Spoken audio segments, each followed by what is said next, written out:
dan miras kosong. Selanjutnya itu ada bikin narasi juga, ada apa? Jadi ada Devi terkenal karena sebagai aktivisnya dengan penulis sebagai penulis yang dikenal karena retorikanya maka harus takut pada Marx, seharusnya kan takut pada Tuhan. Di narasi selanjutnya Pak ada juga di titik poinnya yaitu petua itulah penting mengingat petua orang tua itu anak perempuan sebaiknya tidak menjadi aktivis.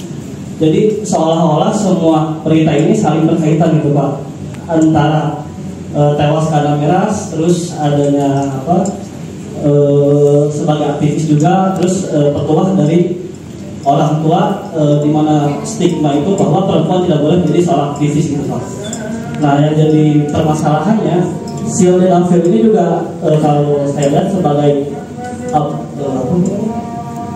golongan obat yang afrodisiak Pak atau afrodisan itu kebetulan saya dulu bekerja di farmasi Pak, jadi sebagai obat untuk perangsang gitu Pak, untuk melaksanakan hasrat seksual. Jadi ada kemungkinan juga gitu Pak, bisa jadi bukan karena tewas sebagai miras, tapi karena teracun overdosis terkait obat sildenafil. Karena pada prinsipnya obat sildenafil itu dia bekerja sebagai efek sampingnya memicu kerja jantung. Jadi mungkin bisa jadi karena ini juga, ini asumsi saya pribadi Pak, mungkin bisa jadi karena keracunan. Tapi pada poin yang saya ambil itu Pak, jadi ada tiga mungkin ketidakkorelasian antara narasi yang dibuat dari berita ini. Yang pertama poin terkait tewasnya karena miras, yang kedua dia sebagai seorang aktivis, yang ketiga stigma dari orang tua atau stigma dari masyarakat bahwa perempuan tidak boleh menjadi seorang aktivis. Jadi mungkin aktivis itu dianggap sebagai kalau profesi yang cukup berbahaya bagi perempuan. Itu aja Pak, terima kasih. Ya belum tentu. Kapan dia tentu? Ya ketika pengadilan memutuskan. Kapan pengadilan memutuskan? Ya ketika bukti-bukti itu dihadirkan ke pengadilan. Itu nggak perlu itu, karena memang nggak ada buktinya. Kita hanya memakai otak kita untuk menunjukkan bahwa di situ ada hal yang disembunyikan, ada logika yang dipalsukan kayak gitu. Jadi izin menjawab, saya menemukan 3 Pak. Okay. Yang pertama dari tagline berita seorang mahasiswi tewas karena miras. Nah di kalimat selanjutnya itu kan dari berita ini dikatakan bahwa sebelum peristiwa itu Devi terlihat pesta miras di sebuah kafe. Di samping ranjangnya masih tergeletak botol whisky kosong dan 2 tablet. Nah ini nggak nyambung. Ketika di awal kalimatnya seorang mahasiswi tewas karena miras, tapi tidak ada kalimat yang mengatakan bahwa miras itulah yang menyebabkan Devi tewas. Itu yang pertama. Kemudian yang kedua, kaitannya dengan kebencian dengan pandangan Marx, dalam hal ini Marxis. Mengapa dikaitkan dengan Devi dikenal karena retorikanya? Mengapa harus takut pada Marx? Apa hubungannya, korelasinya dengan kematian Devi? Apakah hanya karena benci dengan pandangan suatu paham sehingga dia mengatakan bahwa tewasnya Devi ada kaitannya dengan paham dia yang kiri? Dan yang ketiga, ada suatu tradisi, ada kalimat bahwa itulah penting mengingat petua orang tua, yaitu anak perempuan sebaiknya tidak menjadi aktivis. Nah ini apa hubungannya antara aktivis dengan kematian seseorang? Nah itu tidak sinkron, 3 hal yang tidak masuk akal menurut saya. Cukup. Ucapin dulu kalimat pertama tadi. Yang pertama, bahwa tidak disebutkan bahwa whisky kosong, botol whisky kosong dan 2 tablet sildenafil ini yang menyebabkan Devi ini tewas. Kalau disebutkan ada problem kan? Tetap ada problem karena yang berhak menentukan itu kan bukan berita. Bukan. Kalau disebutkan bahwa penyebabnya adalah sildenafil dan whisky itu ada problem kan mas? Oh ya, iya tidak ada problem. Tidak ada problem, nggak ada, saya akan kasih kasus ini. Saya putih bayar hasil otopsi. Tewas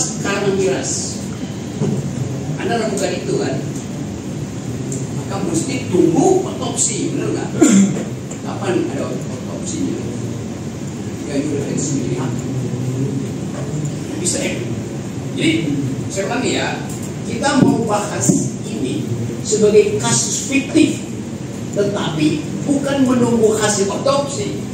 Kita mau lihat bagaimana logika dari narasi itu menyebabkan kita punya sensasi lain.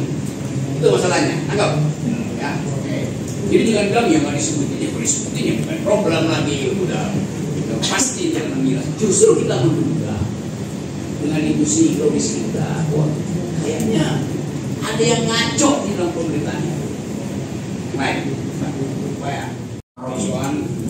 yang kalau kita baca mungkin namanya post hoc ergo propter hoc, yang mana tuh? di mana tidak bisa kita ambil kesimpulan dari satu kejadian yang misal karena sebelumnya dia melakukan ini maka setelahnya akan terjadi ini.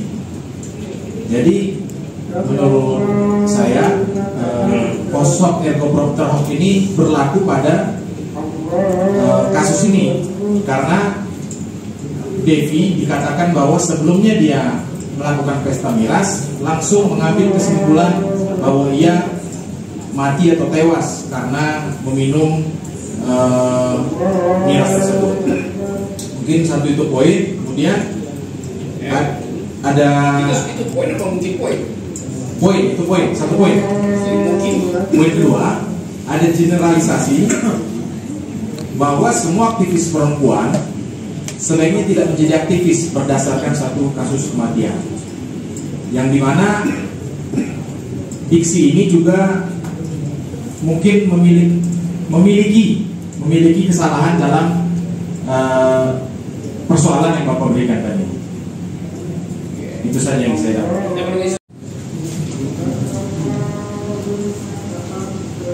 Tidak ada hubungan kausal antara fakta tewasnya Iva dengan kejadian dia mengkonsumsi miras.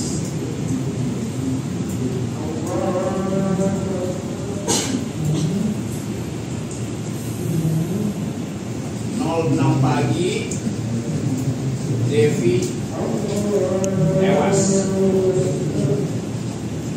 06 pagi Devi tewas. 02 pagi konsumsi miras. Maka kata berita itu Devi tewas karena mengkonsumsi miras. Bedakan kalimatnya. Devi tewas karena mengkonsumsi miras. Devi tewas setelah mengkonsumsi miras. Beda.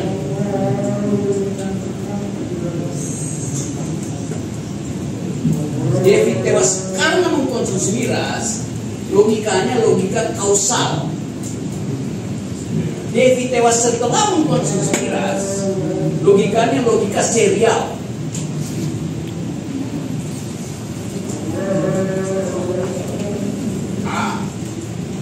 Terjadi sebelum B. Tidak berarti A terjadi, B terjadi karena A. Post hoc ergo propter hoc. Falasnya namanya itu.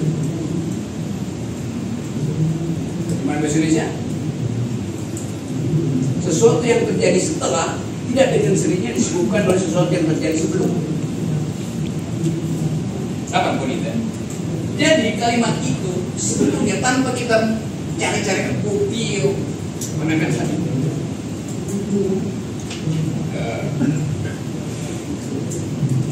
Forensiknya kita bisa langsung dengan otak, dengan logika mengatakan bahwa iya kalimat ini bilang dari seorang mahasiswa tewas karena, iya karena, tetapi di sini kita tahu bahwa sebelum peristiwa itu, sebelum kematian itu, ada peristiwa minum miras. Yang ini terjadi setelah ini terjadi. tapi si wartawan yang sifatnya kausal dan urutan logis yang sifatnya serial. Kata sebelum menunjukkan ada seri sebelum setelah, karena langsung menyebabkan prinsip kausalitas. Jadi dia tidak meninggal karena, bukan karena tidak ada buktinya, tapi logikanya sekedar menunjukkan hubungan serial. Dia meninggal setelah minum miras, bukan karena minum miras.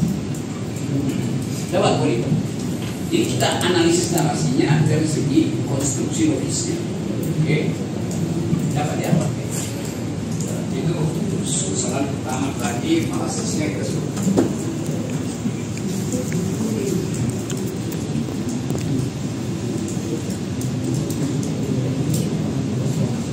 Post hoc ergo propter hari ini.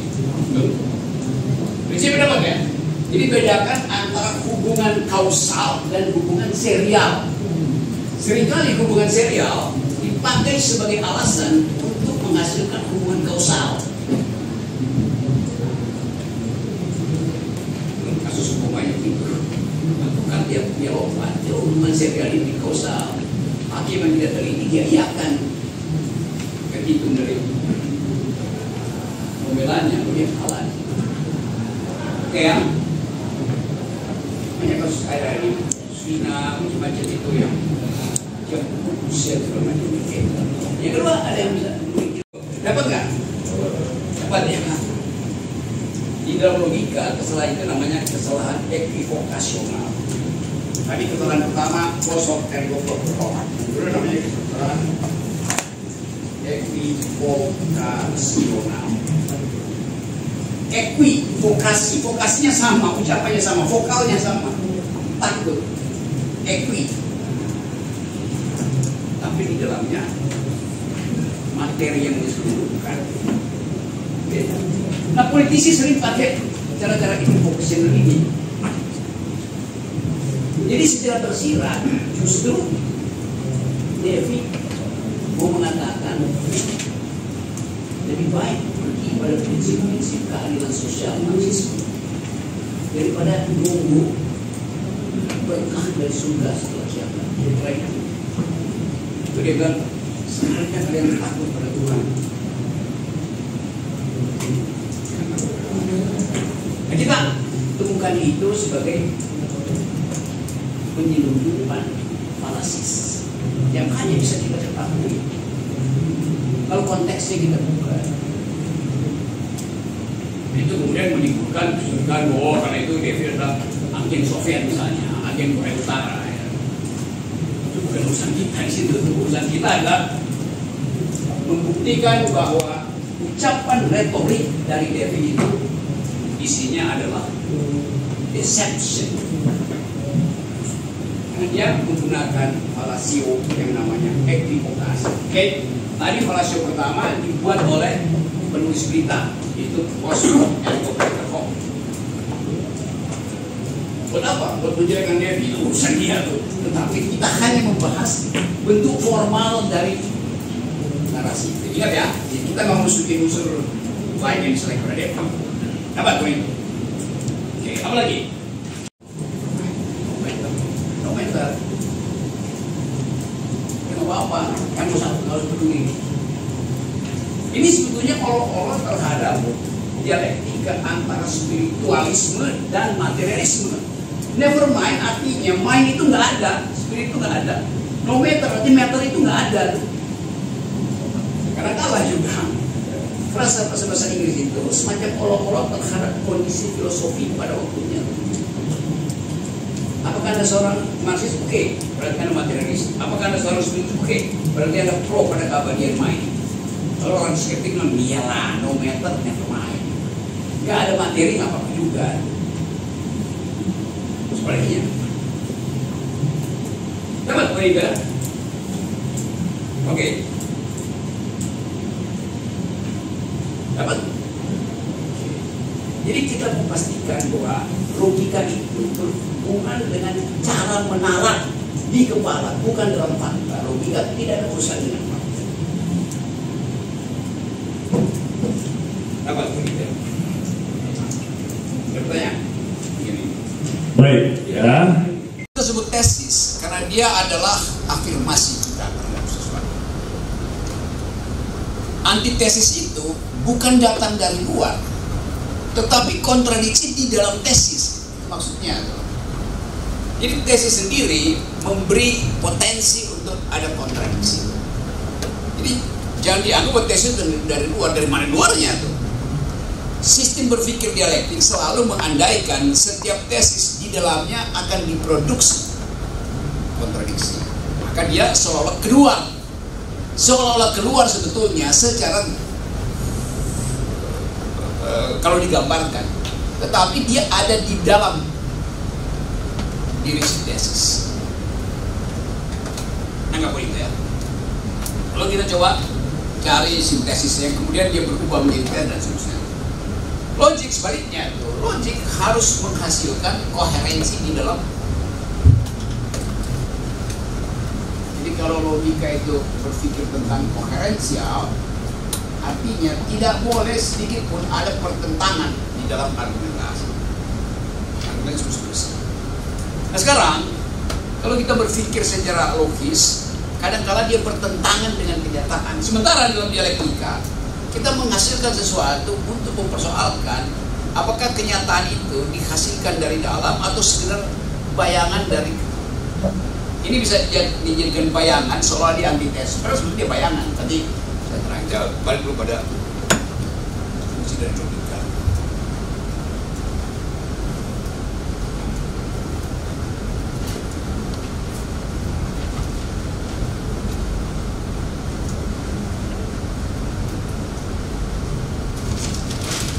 Kemarin Pak Prabowo dalam pidato yang berapi-api itu dia tunjukkan satu plakat di Manggarai, di Kolam Renang Manggarai yang ditanda itu bahwa selain anjing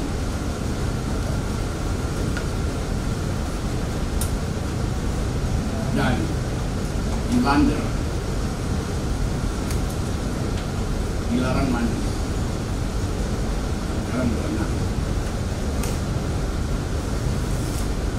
Selain anjing dan inlander dilarang berenang.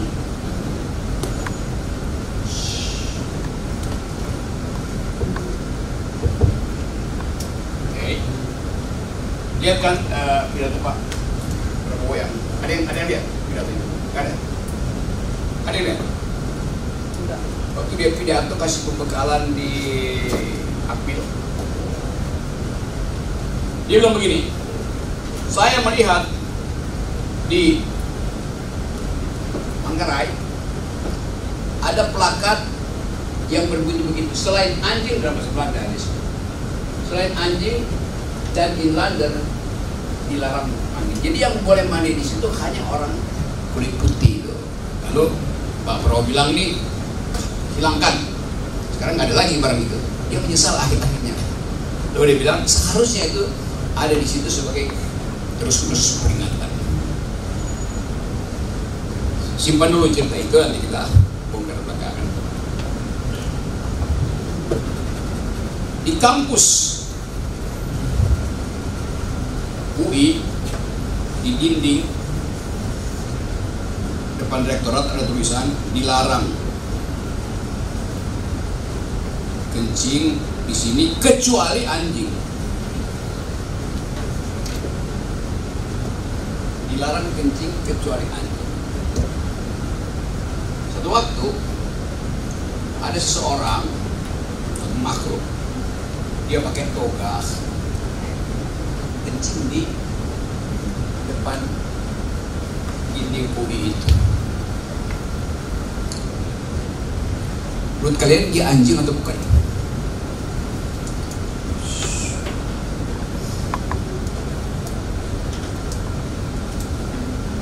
Anjing atau bukan? Ada tulisan dilarang kencing kecuali anjing. Seseorang pakai toga, bawa buku tebal, lalu kencing di situ. Putri, coba Putri, anjing bukan? Ayo. Jumat. Gimana, Fit?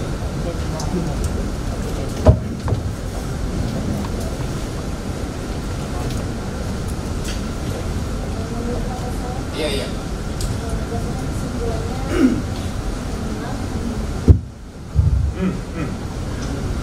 Pakai toga, kencing di situ, ikat pelakat, dilarang kencing, selain anjing, ya anjing bukan. Dari kesimpulan kalimat tersebut, Pak, berarti yang kencing di situ adalah anjing. Jadi kalau ketika ada baik sosok makhluk apapun itu, dalam hal ini mengenakan toga seperti itu, membawa buku, berdasarkan kesimpulan itu bisa disimpulkan dia sama seperti anjing. Terus gimana kalau dia marah? Saya rektor, profesor, dokter. Kenapa disebut anjing?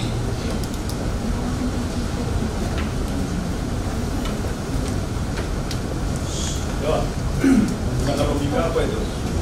Harus disebutkan jadi. Gimana?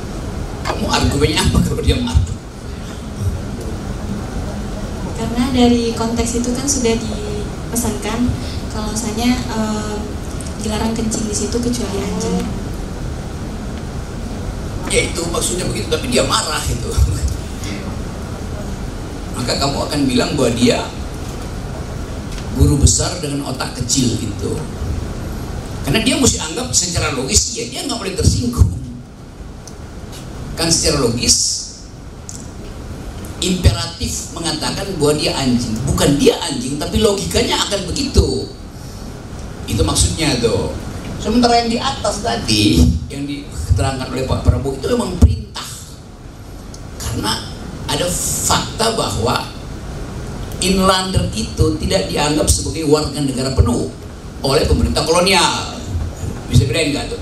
Jadi statement tentang fakta beda dengan statement tentang ide itu. Jadi logika selalu statement tentang ide itu. Jadi logika itu nggak punya bahan material. Nangkap pokoknya ya. Jadi kalau kita berpikir logis, kita tidak berpikir untuk memanfaatkan data, tapi memanfaatkan reasoning. Oke, dapat ya soal di situ. Oke. Sekarang kita balik di sini. Hukum adalah institusi keadilan. Hukum adalah institusi keadilan adalah multikultural demand. 2 minggu lalu saya di Papua itu diskusi dengan kepolisian tentang bagaimana caranya mempromosikan keadilan ke dalam masyarakat yang hukum adatnya terlalu ketat, sangat ketat. Apa kasusnya? Dia bilang begini, ada 2 suku, perang antar suku direlai oleh polisi itu. Oke. 1-2 kali oke, masih berhasil. 3 kali polisi yang merelai 2 suku itu dikejar bersama-sama oleh 2 suku itu. Jadi 2 suku itu akhirnya bersepakat untuk menghalangi si polisi memisahkan mereka. Padahal ini 2 suku yang berabad-abad hidup dalam perseteruan, tapi dia bisa bersekutu untuk mengusir pihak ketiga. Kira-kira logikanya apa itu? Polisinya lari sambil ketawa-ketawa, sialan, gue mau pisahin mereka, justru mereka berdua yang bersekutu untuk menghalau kita. Sebagai institusi, tugas dari kepolisian adalah menghalangi kekerasan demi ketertiban. Tapi cultural demand itu menyatakan kami punya cara untuk menghasilkan pemimpin, yaitu dengan perang suku. Problem itu ada di banyak tempat di Indonesia juga begitu, ada banyak hal. Culture matters.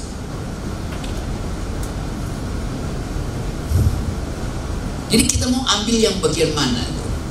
Karena si polisi menganggap pemimpin itu dipilih secara demokratis. Bagi mereka tidak, pemimpin itu dipilih di dalam duel. Jadi mereka akan teruskan mode of existence ini dengan menyingkirkan dulu penghalang dari cultural demand itu.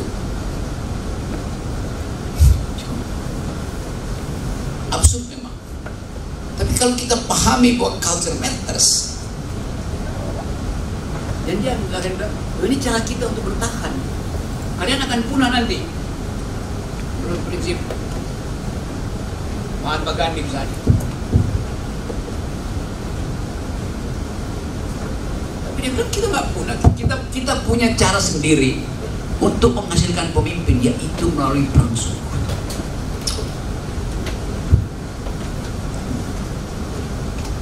Saya bukan itu sebagai problem, kita diskusi. Nanti kalian baca literatur yang saya taruh di situ ya, supaya kalian bisa jelas.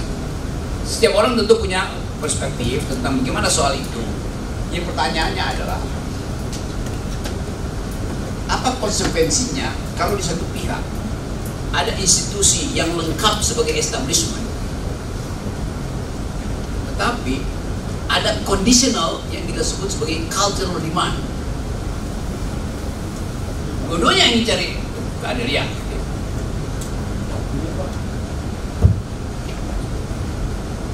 Ada hal yang ingin saya tanyakan, Pak. Dalam.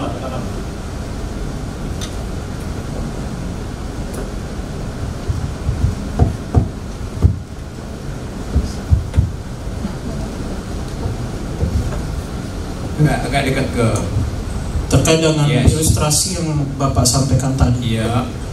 Bahwa ada satu komunitas yang mengambil penyelesaian untuk mencari kepala sukunya dengan perang suku. Sementara ada institusi yang menghalangi. Karena hukum di negaranya itu tidak menghendaki itu, Pak.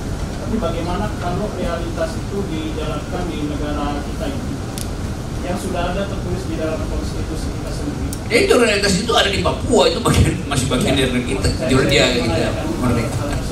Ya. Iya. Bahwa di pasal 18 itu sendiri kan sudah jelas ada dalam konstitusi kita bahwa hukum adat itu akan diakui sepanjang sesuai dengan kepentingan hukum nasional itu sendiri.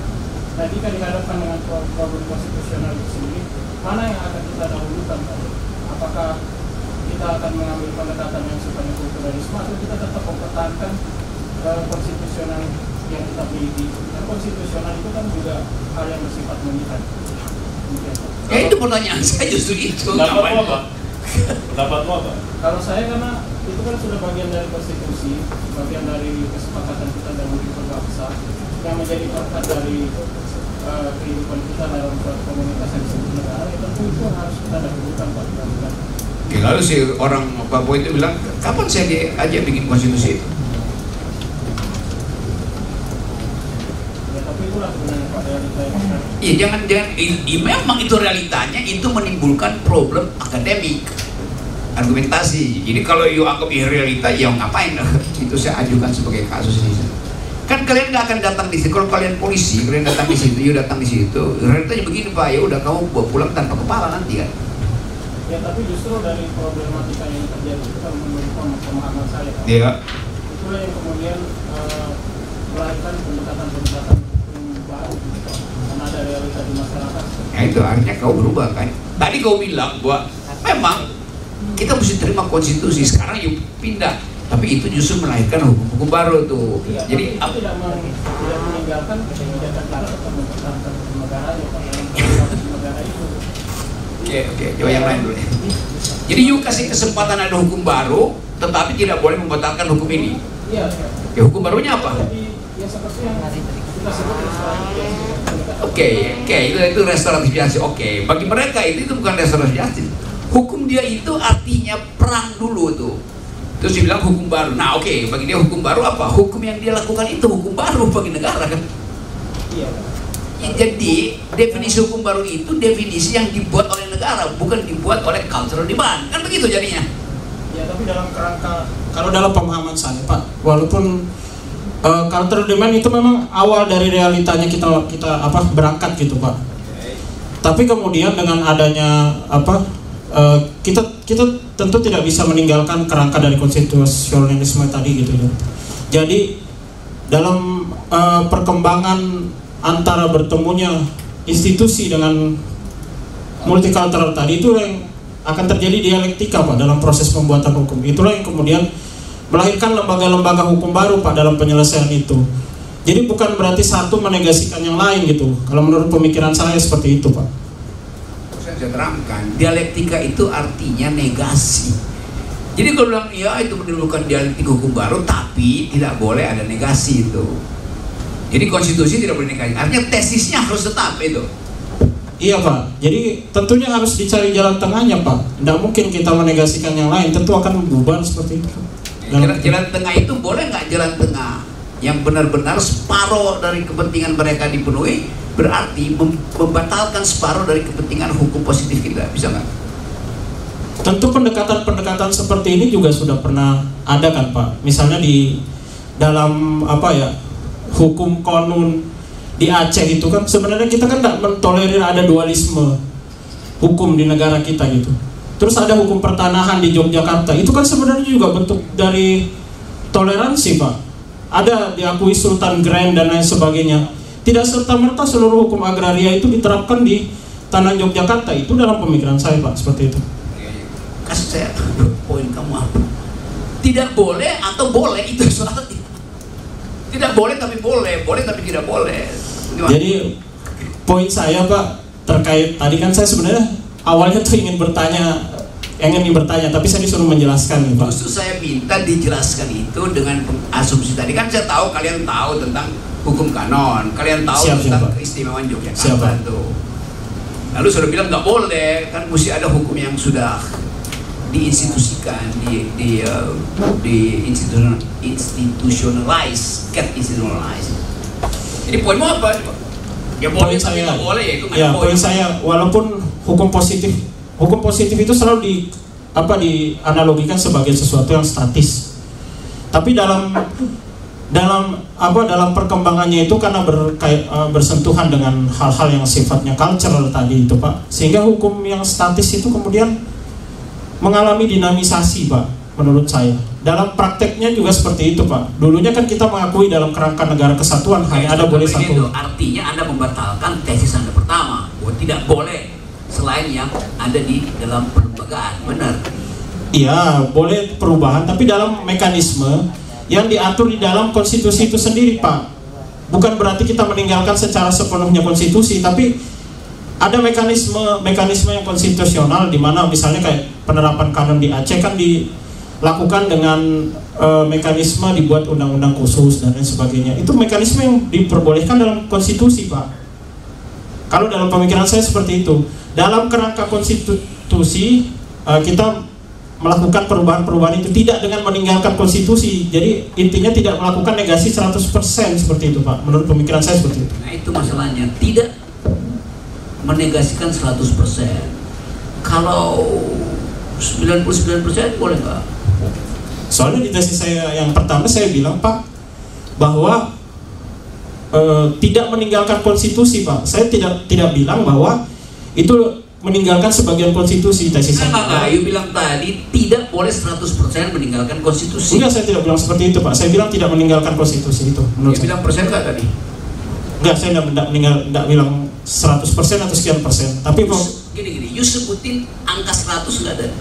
Enggak, saya hanya menyatakan tidak boleh meninggalkan konstitusi. Artinya kalau misalnya di dalam kerangka konstitusi itu masih diperbolehkan dong Pak. Bentar. Ada yang dengar nggak 100%? Dengar, ada yang dengar you bilang tidak boleh meninggalkan 100%. Iya, karena kalau misalnya perubahan itu masih dilakukan dalam kerangka konstitusi kan tidak meninggalkan 100% Pak. Iya, artinya you sebutin angka 100% tadi kan? Iya, tidak boleh meninggalkan seluruhnya dari konstitusi itu Pak. 100%, seluruhnya itu 100%. Oke, kalau sebagian boleh nggak? Kalau sebagian yang tadi saya bilang Pak, jika dilakukan dalam kerangka konstitusional atau dalam kompromi, pasti dilakukan dalam kerangka konstitusional. Problemnya berapa persen? Kan itu dalilnya tuh. Berarti kalau begitu saya bilang boleh Pak. Iya. Tapi dengan kondisi yang saya sampaikan tadi di awal Pak. Itu argumentasi saya. Apa? Tadi Pak dilakukan kompromi tapi dalam kerangka konstitusional gitu Pak. Seperti itu. Ya artinya positioning Anda dalam kasus ini Anda bilang boleh, tetapi tidak boleh 100%, ya kan? Iya Pak. Ya, Ada unsur kompromi di situ Pak. Iya, itu yang saya tanya. Komprominya boleh nggak 99%? Nggak boleh. Lo kan 99% belum nyampe 100%. Logika itu mesti bersih. Nangkep Pak? Iya, nangkep Pak. Cuman di sini saya tidak bicara masalah besaran berapa persentasinya itu Pak. Bukan presentasi, absolut boleh apa tidak? You bilang boleh, oke? Tetapi tidak boleh 100%, oke? Kalau 99% nggak boleh. Kalau 20% boleh nggak? Kalau 1% boleh nggak?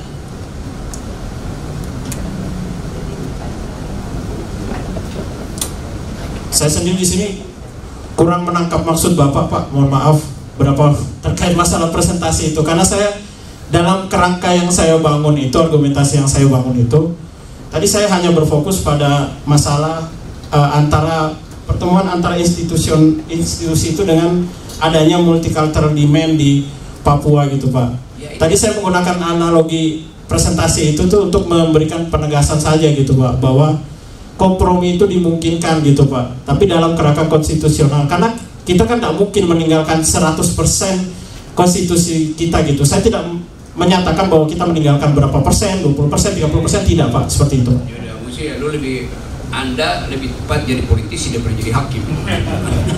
Karena siksa gitu. Oke, ada soal. Oke, terima kasih Yoga Adi sudah menyampaikan argumentasi. Yang lain. Jadi sekali lagi ini poinnya, dia berupaya untuk mencari kaitan itu dan dia temukan, oh boleh kompromi, tetapi jangan 100% tuh. Itu artinya bahasa diplomasi, bukan bahasa logika.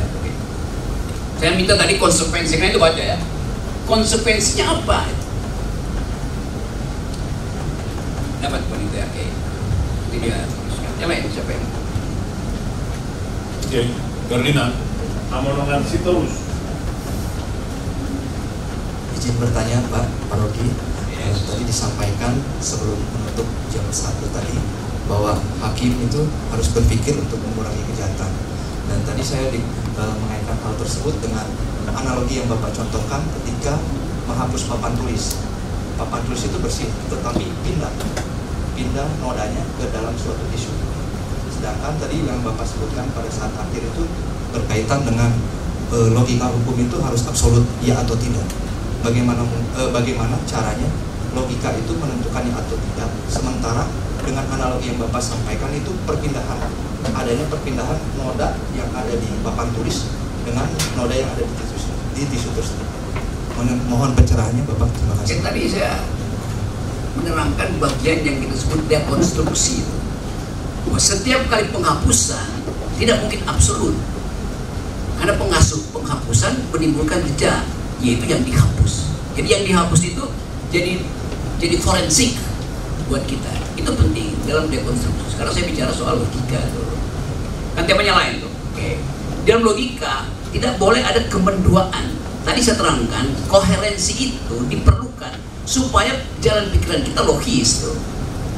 Ya tapi kan ya dia kan ya memang, tapi ya bagaimana dia profesor, gak mungkin profesor anjing gitu. Artinya Anda ragu-ragu untuk menentukan sikap Anda. Secara logis dia adalah anjing itu berdasarkan prinsip penalaran. Kan perintahnya begitu. Jadi ya salah dia sendiri kenapa ada di situ tuh. Walaupun dia bilang ya saya mau kencing, iya ada soal yuk kencing di situ. Tapi logika saya mengatakan dia adalah anjing itu sebagai predikat tuh. Bukan dianya yang anjing, tapi logika berpikir itu. Nangkap nggak? Tentu saja Anda lihat orangnya nggak mungkin anjing. Tetapi di dalam prinsip itu berlaku satu kepastian bahwa harus dinyatakan dia anjing atau dia monyet. Itu dasarnya. Dapat nggak poin itu? Anda mungkin kok bisa begitu? Ya, iya, itu namanya logika tuh. Logika itu formanya yang penting, bukan bentuk, bukan materinya, tapi formanya itu. Sistem bernalarnya, ketepatan pendasaran argumen. Kayak yang lain coba. Bagian ini ya coba. Tadi saya sudah terangkan itu sebagai institusi dia sudah established. Tetapi dia akan diganggu oleh cultural demand. Artinya ada keadaan oscillating di dalam kehidupan hukum kita tuh. keadaan yang bergetar terus. Hukum mengalami fase substansialisasi, mengalami fase instrumentalizing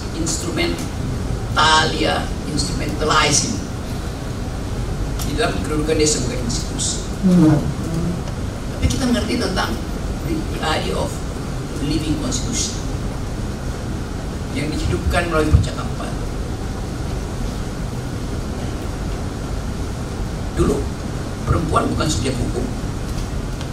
Kenapa perempuan bukan subjek hukum? Karena dia tidak mungkin jadi saksi di pengadilan.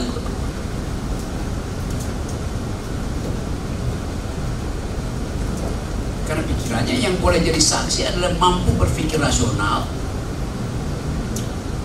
dan punya kedudukan sebagai warga negara. Zaman Athena, perempuan bukan warga negara. Warga negara itu mesti laki-laki. Kapan dia disebut warga negara laki-laki? Ketika dibuktikan secara fisik bahwa dia punya 2 buah sakar. Kalau 1 buah sakar dia bukan warga negara. Kan itu prinsipnya kan. Unus testis, nulus testis. 1 testis bukan testis, karena testis mesti 2. Kalau 1 artinya dikebiri dia. Jadi dari awal subjek hukum itu bias patriarki.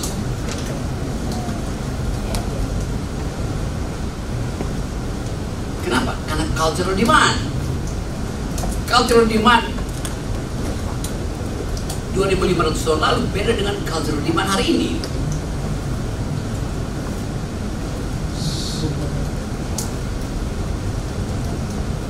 Kan testimoni dasarnya dari testis, buah sakar laki-laki. Kenapa begitu? Karena dianggap bahwa percekcokan hukum selalu terjadi di ruang publik antara 2 laki-laki. Kenapa 2 laki-laki?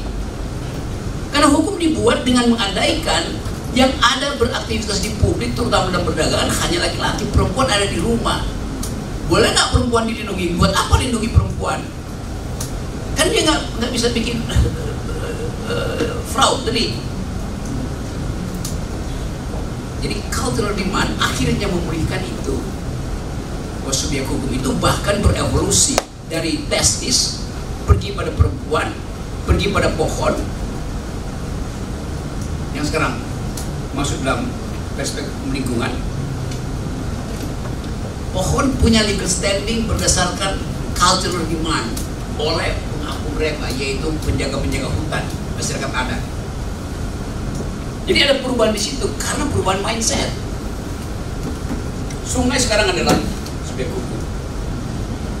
Kalau Anda misalnya ada di Amerika, di Bethesda, negara bagian Maryland misalnya, Anda kos di situ, mau ambil program doktor ilmu kesehatan misalnya, nah itu ada pusat riset tentang kesehatan. Anda kos di sebuah rumah nomor N2134. Setiap hari Anda lihat ibu kos Anda cuma berdua dengan bapaknya yang udah kakek-kakek. Tapi kartu keluarganya ada 4 orang di situ. Freddy, Nancy, David, dan Angela. Lalu Anda tanya, Bapak, Ibu, kenapa nggak kita lihat David dan Angela? Ya tunjuk di situ David, kucingnya namanya David. Itu Angela, anjingnya yang perempuan Angela. Karena ada kewajiban bahwa siapapun yang menghuni rumah itu dalam status makhluk, dia mesti dianggap anggota keluarga, maka dia dimasukin dalam kartu keluarga. Di kita nggak begitu, cultural demand. Jadi dia subjek hukum yang dilindungi oleh undang-undang kota Maryland, bahwa Anda tidak boleh menjadikan binatang pilihranmu itu sebagai objek, dia adalah subjek. Kita mungkin belum, apakah masuk juga di sini kan? Jadi itu yang saya sebut tadi, bahwa cultural demand itu yang memungkinkan proyeksi ke depan, termasuk misalnya satu waktu nanti yang hadir di sini bukan lagi hakim-hakim dari Nusantara, tapi hakim-hakim dari Jepang, yaitu manusia bukan robot. Karena hakim Jepang nanti akan jadi robot. sebagai makhluk baru di dalam konstruksi mencari keadilan, lebih baik pakai robot. Karena robot imparsial dalam pikirannya. Manusia masih ada dimensi moralnya tuh. Kalau Anda masuk ATM misalnya di kota-kota dunia itu kan Anda kan dilayani lagi oleh manusia.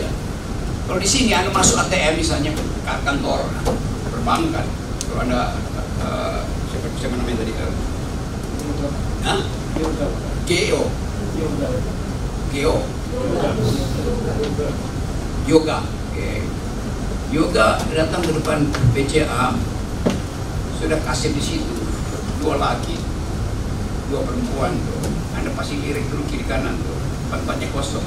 Kecenderungan Anda pergi pada si perempuan tuh, karena dia cantik, wangi. Ke sana mukanya kayak orang Batak gitu dulu. Malas lihatnya misalnya kan. Walaupun orang Bataknya baik. Setelah selesai, Anda kasih dia tips. Kalau yang laki Anda kasih dia tips karena dilayani baik oleh perempuan. Padahal itu bukan tindakan rasional. Ngapain Anda kasih tips?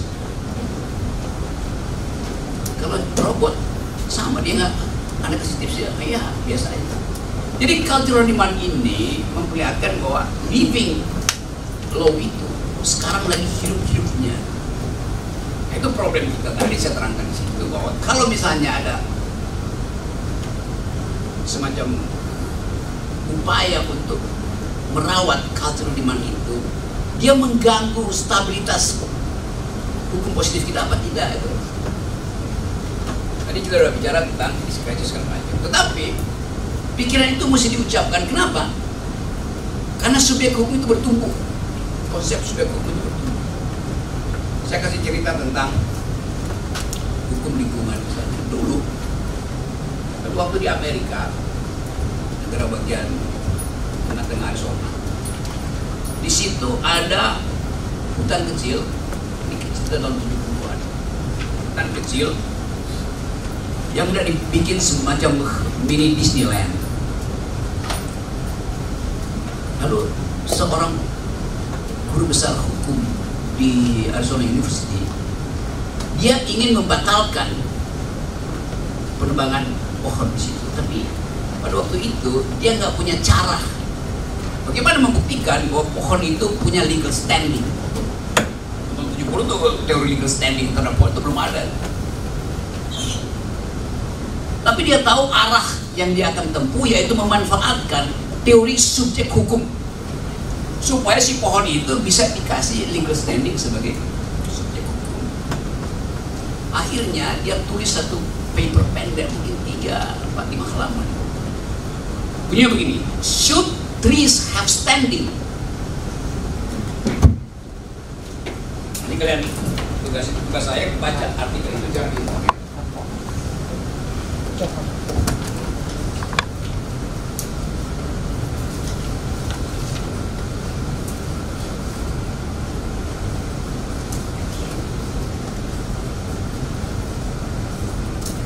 Trees have standing.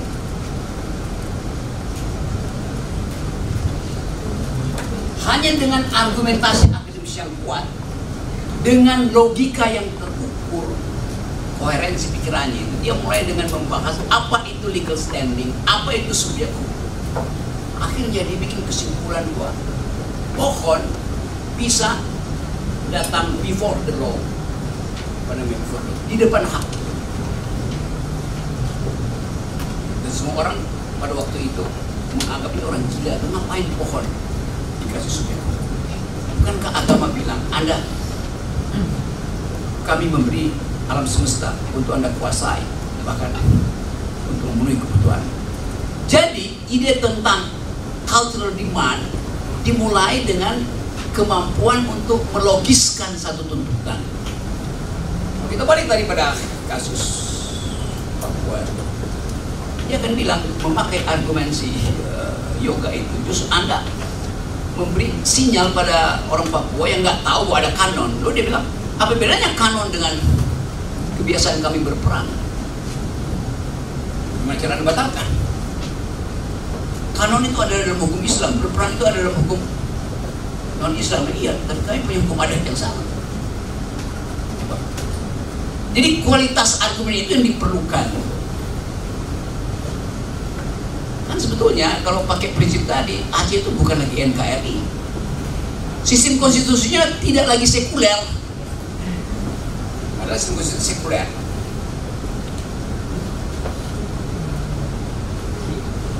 Ada hak beragama, cultural demand, hak beragama.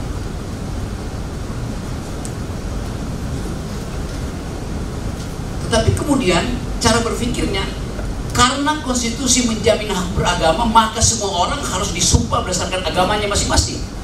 Benar nggak? Masuk akal nggak tuh?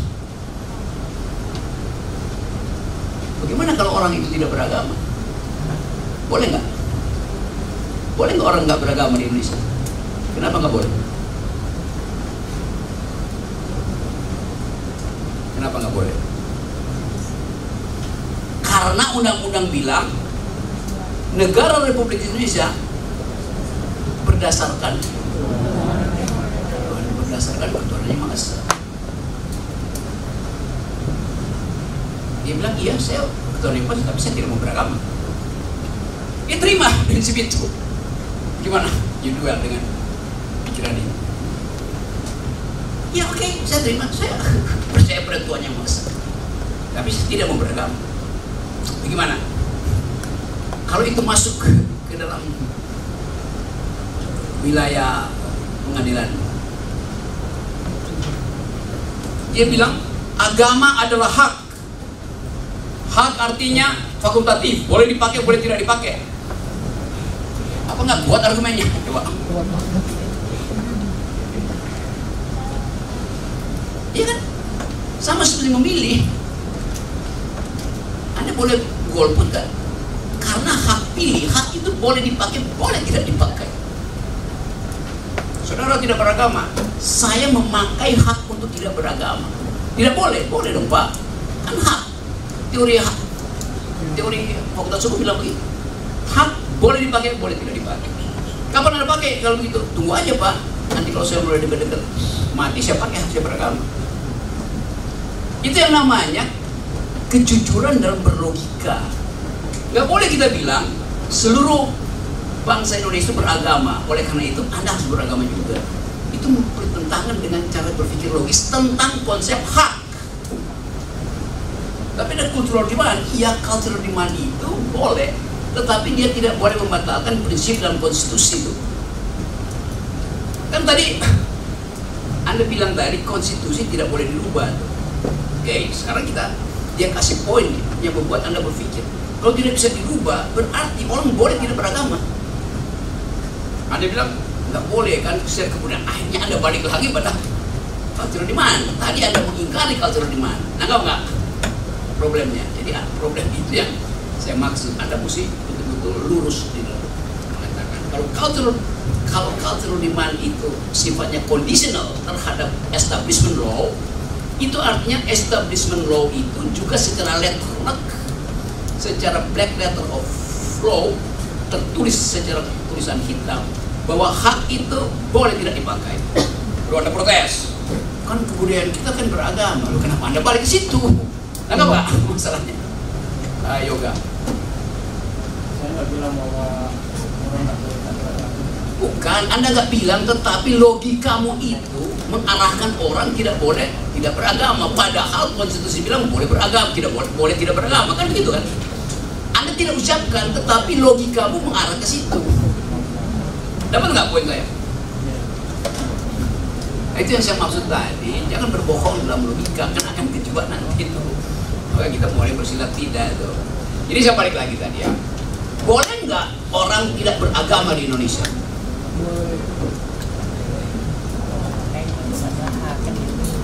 Dasarnya adalah aturan konstitusi atau dasarnya adalah multikultural demand. Boleh nggak? Anda ragu jawab. Kenapa? Karena Anda takut ini orang nggak masuk surga. Itu bukan urusan Anda. Urusan Anda dengan logika konstitusi. Konstitusi bilang hak kok. Ini kenapa mesti dipaksa kok? Hah? Boleh. Memang boleh. Loh, kenapa ateis dilarang? Kan kita diskusi tajam-tajaman juga. Di Harto juga kan ada partai komunis dulu. Siapa yang bilang partai komunis itu ateis?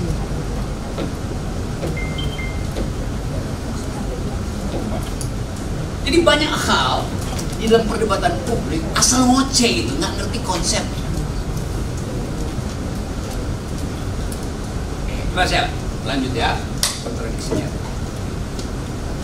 Pancasila kita punya 5 sila. Sila mana yang paling penting? Coba.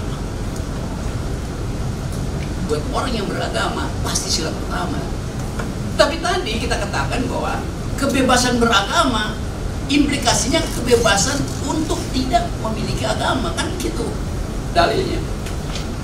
Yang dijamin adalah penyelenggaraan administrasi dari orang yang beragama. Nah, kalau orang nggak beragama, ngapain dijamin?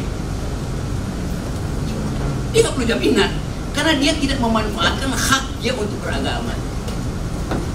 Hak lain pasti dia akan minta jaminan.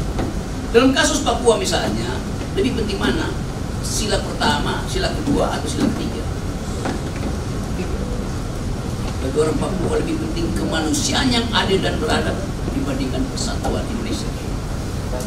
Karena persatuan bagi mereka itu represi. Cultural demand orang Papua adalah kemanusiaan yang adil dan beradab. Bukan persatuan Indonesia. Bagi Jakarta lebih penting persatuan Indonesia. Tapi kalau orang Papua milih sila, bagi mereka yang lebih penting adalah kemanusiaan yang beradab.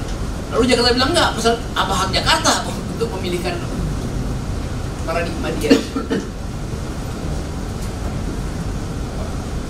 Bagi orang yang pendapatannya hari ini di bawah $2, lebih penting keadilan sosial sila kelima atau persatuan Indonesia? Keadilan sosial. Dia nggak peduli kok ketuhanan yang maha esa kayak kausial berapa satu, dia peduli keadilan sosial. Multikultural cultural demand. Oke, nangkap poin itu ya. Dapat ya. Jadi kalian ulas itu, kasih contoh pada saya. Saudara boleh, saya tidak suka, tetapi kasih argumen yang kuat, jangan yang dubious, jangan yang berdua. Ya ini boleh, tetapi begini juga boleh. Nah, saya mau lihat bagaimana saudara nulis dengan nalar yang kuat untuk menunjukkan konsekuensi dari dua persaingan dialektik itu, the dialectics division antara cultural demand dan institutionalized, right? Dapat ya? Oke, ya coba dulu beri tepuk tangan ya. Ini adik-adik sekalian, ini menarik ini diskusi poin 1 dan poin 2 itu sebetulnya mirip-mirip ya. Kalau kita bicara tadi itu logika itu menyingkirkan kontradiksi dan hukum itu sendiri diciptakan harus logis ya. Oke, maka hukum itu nggak boleh ada kontradiksi. Oke, segala sesuatu yang menyingkirkan kontradiksi maka dia sifatnya tetap institusional ya, yang disebut dengan institusi, nggak boleh dia diganggu lagi seolah-olah gitu. Sementara dalam konteks yang lain ada yang namanya living law. Oke, kita ingatkan di KUHP nasional pasal 1 nullum delictum nulla puna sine previa lega puna, nggak boleh orang dihukum ya kalau perbuatannya itu nggak diatur oleh undang-undang tertulis untuk itu. Tapi di pasal 2-nya di ayat 1 disebutkan tidak menyingkirkan itu yang disebut dengan living law. Problemnya kemudian ya di pasal 2 ayat 2-nya living law itu harus juga dicatat. Tadinya sudah dibiarkan dia menjadi living law, tapi kemudian diinstitusionalkan lagi, dibuatlah hukum-hukum adat itu harus nanti tertulis. Padahal banyak di berbagai daerah itu living law yang nggak perlu dicatat, orang tahu untuk itu. Contoh yang tadi dibilang oleh Pak Rocky itu di Papua, dia harus berperang untuk itu. Itu yang harus hidup di situ. Jadi peperangan itu, pertarungan itu, kalau terluka atau apa nggak bisa dihukum karena itu bagian dari mereka dari menyelesaikan problem. Nah itu dia keadilan itu yang sifatnya itu kenyal, ya nggak tetap. Sementara hukum itu dia harus tetap karena memang yang tetap itu yang logis. Nah, itu ada dua pertentangan seperti itu, dan tentu nanti karena kalian itu akan menjadi hakim, ini juga untuk yang teman-teman untuk menyelesaikan perkara pidana. Tadi saya sempat sebut bahwa prinsipnya adalah legalitas. Ya, legalitas itu kan kaku, nggak bisa dihukum kalau nggak ada aturan yang mengatur itu. Lalu kemudian ditambah lagi yang namanya ada asas di dalam pembuktian perkara itu, yakni Ginsrat Zoderskul. Nggak bisa orang dipidana kalau nggak ada kesalahan. Nah, sementara kesalahan itu ada dua maknanya, kesalahan dalam pengertian actus reus. Kemudian satu lagi apa? Mens rea. Mens rea inilah yang memang nggak bisa diinstitusionalkan, kan agak susah membacanya. Karena itu sikap batin. Orang itu harus punya sikap batin untuk menilai dia salah apa enggak. Betul enggak dia itu punya niat untuk melakukan pidana itu. Bagaimana mengukurnya itu? Sementara ada lagi asas yang lain tuh, yang namanya disebut dengan strict liability. Enggak perlu lagi ada pembuktian terkait mengenai mens rea. Kalau akibat pencemaran itu sudah nyata, enggak perlu itu, ya. Yang namanya direksi perusahaan itu untuk dibuktikan, oh dia nggak punya niat kok untuk itu. Enggak, akibatnya itu udah nyata, adanya pencemaran, maka kemudian dibuktikan. Pertanyaan orang kepada saya itu, bagaimana hukum pidana bisa gak menerapkan strict liability? Nah, itu menarik, ya. Dan ini yang disampaikan oleh Pak Rocky terkait mengenai soal 1, soal 2, dan soal 3, seluruhnya itu akan membangkitkan kalian untuk nanti pada akhirnya membuktikan satu perkara di persidangan. Tadi saya lihat Yoga berdebat dengan Pak Rocky. Ya seperti itulah perdebatan di dalam persidangan dengan para pihak itu.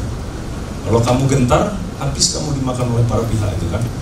Nah, apalagi kamu memiliki argumentasi, ketawa-tawain.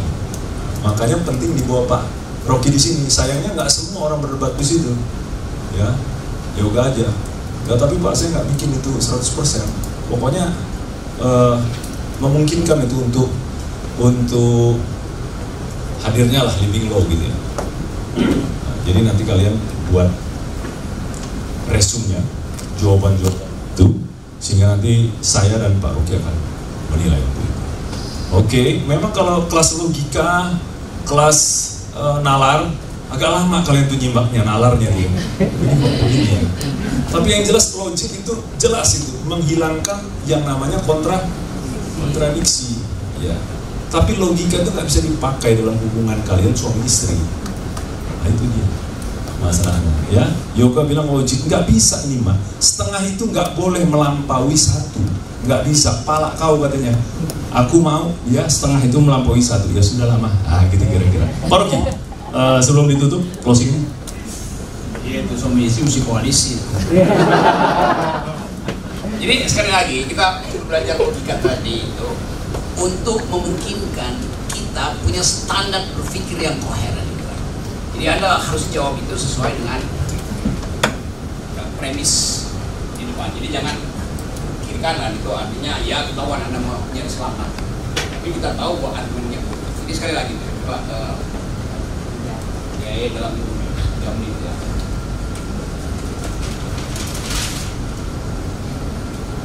Logika itu seketat matematika.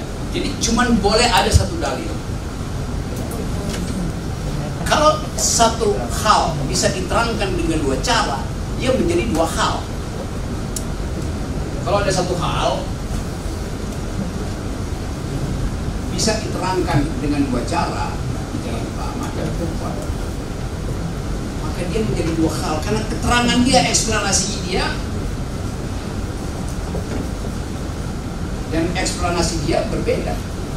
Jadi metode menyebabkan satu hal itu menjadi 2 hal. Oke. Dapat poinnya. Kalau misalnya kita belajar matematika, akar ke-3 dari 8 sama dengan 2. Kenapa? Karena 2/3 dan 8.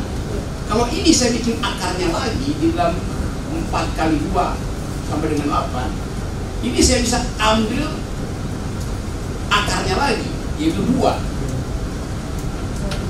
Lalu saya tambah satu, apakah ini jalan berpikirnya? Bisa pakai jalan berpikir ini. Tetapi prinsip yang kita pakai adalah parsimoni, mana yang paling cepat dan paling pendek sebagai cara berpikir. Ini bisa saya bikin derivatif terus. Tetapi kalau bilang akar ketiga dari 8 sama dengan 2, karena 2 pangkat 3 sama dengan 8, selesai.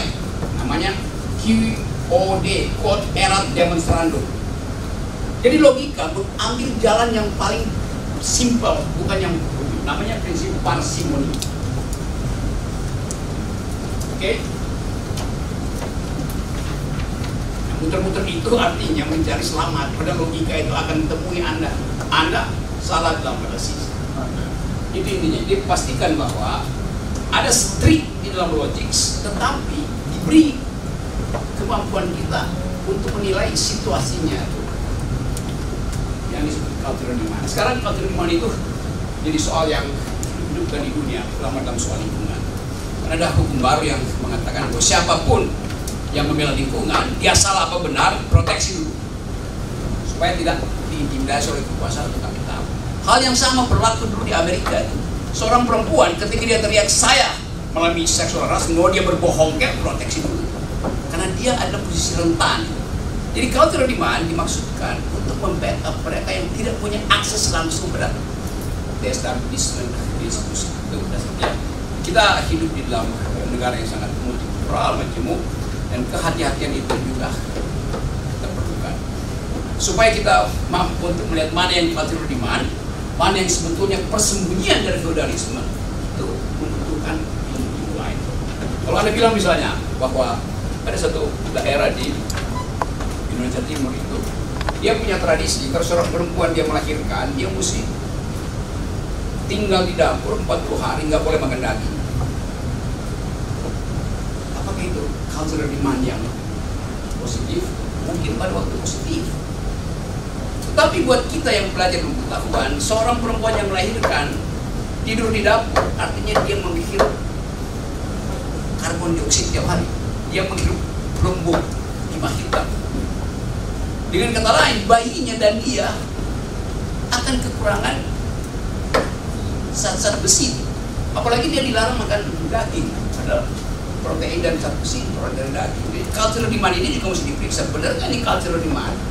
Di masa lalu dia ada cultural demand untuk apa? Untuk membackup feudalisme, membackup patriarki. Si perempuan nggak boleh akses ruang tamu karena mungkin suaminya itu lagi bawa perempuan lain selama istrinya melahirkan 1 bulan. Jadi kita mesti periksa betul-betul apakah cultural demand itu, yang kita sebut sebagai multicultural demand itu, basisnya adalah justice atau basisnya adalah injustice yang disembunyikan di dalam proyek-proyek budaya. Dapat nggak boleh saya? Kan begitu banyak kan yang kita sebut sebagai local wisdom, padahal sebetulnya adalah local kingdom. That's the point. Oke ya. Jadi terima kasih. Tetap saya ingin kalian tulis itu, saya akan diperiksa dan cari kasus supaya kalian bisa uji dalam kasus itu konflik antara establishment institution dan culture. Oke? Ya. Cukup ya. Oke, beri tepuk tangan.